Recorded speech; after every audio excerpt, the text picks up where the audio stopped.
I lost 35 kilograms, and the thing that changed everything wasn't a magic new training plan or a magic new diet or this one weird trick or this magic supplement.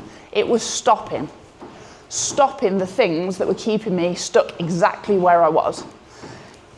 Here are the 10 things I stopped doing that changed my body, my energy levels, and my life.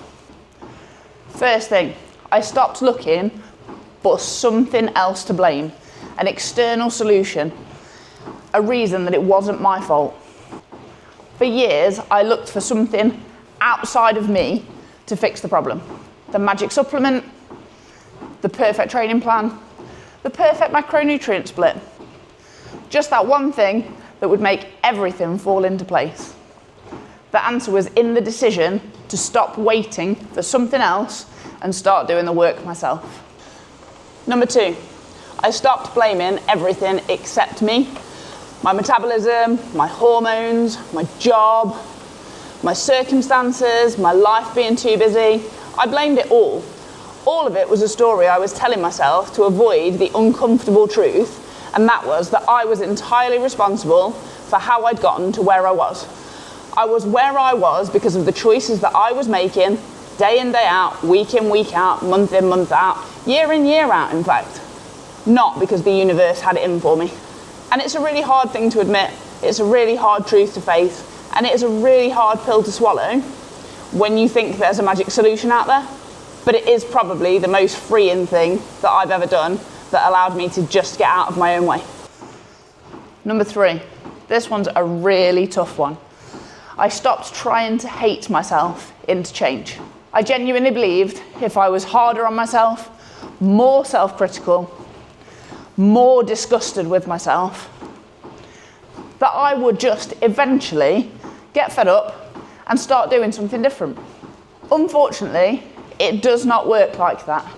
You cannot hate yourself into a body that you love. All that happens is you end up hating a different body. Change only comes when you decide you're worth the effort, not that you're disgusted enough with yourself to do something differently. Number 4, I stopped punishing myself for what I'd eaten. Food is fuel, and you need food to exist and to live. You don't need to starve yourself in order to lose body fat. You know, if I'd eaten too much on Saturday, I would aim to starve myself on Sunday or Monday, which then consequently resulted in me eating like a pig on Monday and Tuesday. If I'd had a bad week, I'd just create myself a terrible week next week to make up for it. This isn't balance, it's just yo-yo restriction. And it creates a really unhealthy relationship with food and absolutely tanks your energy levels, to be fair. The punishment never undid any of the damage, it just made the next binge all that more likely. Eating more than you planned isn't a crime, it does not require punishment, it just requires you to get back on track the next meal, the next day. Number 5, I stopped trying to burn the candle at both ends. Another tough one actually. Late nights, early mornings, staying up late just because, running on completely empty tank and wondering why everything felt so bloody hard. Remember this, sleep is not a luxury, it is the foundation that everything else gets built on. When I started prioritising my sleep, not just intending to get more of it, I stopped staying up late scrolling on my phone, stopped staying up too late watching TV. Everything did get a little bit easier because I was intentionally going to bed, intentionally trying to sleep. My recovery improved. I did notice I was less hungry and I wasn't reaching for sugary snacks in the afternoon because I was absolutely burnt out. Training felt better because I had more energy, and life did just get a little bit better. So if you're struggling with your sleep, plan yourself a bedtime, try and stop doom scrolling at bedtime, try and turn the TV off and get yourself into a good bedtime routine. Sort your sleep out, seriously, it's important. Number 6, I stopped avoiding the scales and started facing the reality. For years, I refused to stand on the scales because I just didn't want to see how much damage I'd done, and my relationship with the scales wasn't great. If my weight had gone up, I punished myself. If my weight had gone down, I celebrated. But I celebrated things I shouldn't have been celebrating. I didn't want to know, and what I didn't know couldn't hurt me, except it could. And it carried on hurting me and doing damage for a really long time. I just pretended it wasn't happening. The scales are only a piece of the puzzle. They're just data. They're not a verdict on your self-worth, and they are certainly not worth commiserating every day or celebrating every day.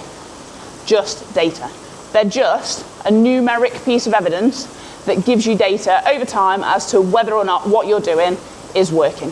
And knowing is always better than not knowing, because you can course correct and you can adjust. Number 7, I recorded a whole video on this. I stopped procrastinating about actually doing the stuff. The work required is not easy, but it is worth it.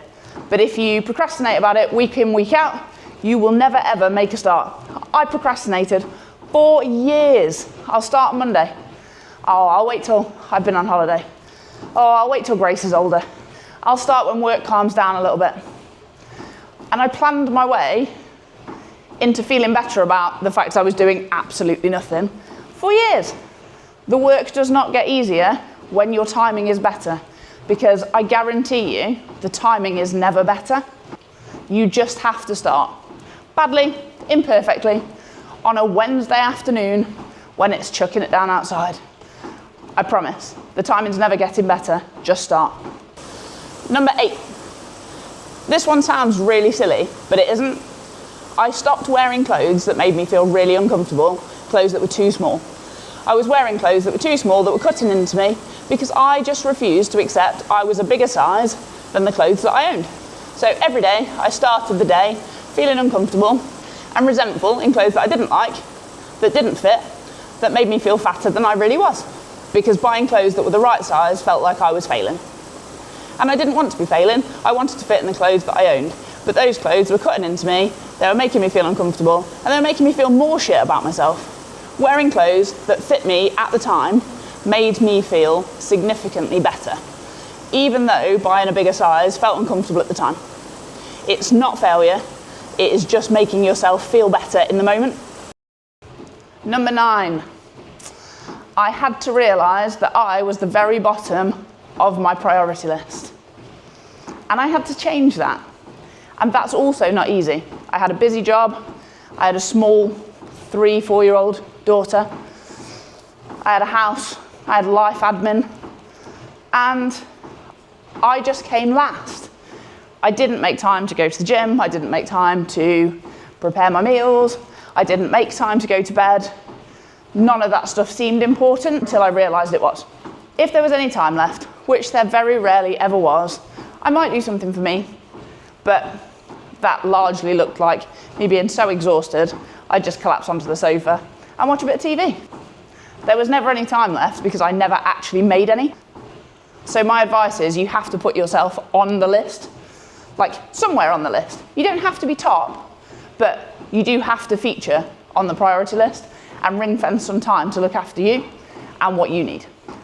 Because you can't pour from an empty cup or something equally cheesy, and you can't look after everything and everyone around you if you don't ever take care of yourself. Okay, last one, number 10. Very important. On it or off it. I stopped all or nothing thinking, and I became an all or something person rather than an all or nothing person. Believe it or not, this was the thing that kept me stuck for the absolute longest time.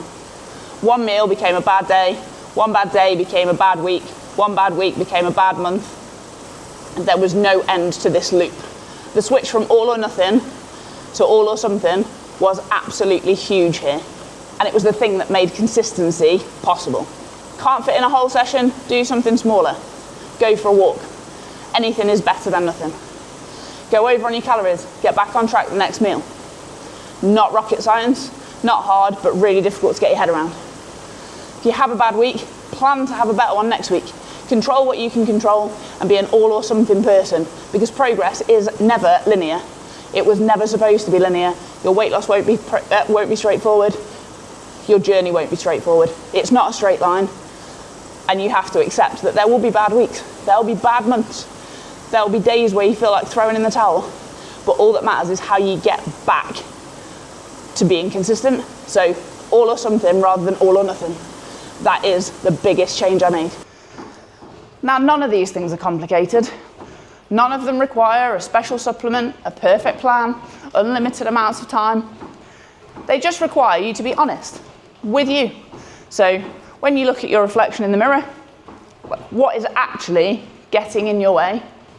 What are the problems? What are the priorities that you need to fix right now? And it turned out for me, it wasn't my hormones. It wasn't my metabolism. It wasn't this one weird trick that I wasn't doing. I know, disappointing, right? It was probably a combination of these 10 things. Not probably all at once, but over time, these 10 things have had a massive impact on being able to get in shape and stay in reasonable shape. And when I stopped doing them, the compounding effect of all of them was the reason that things started to change.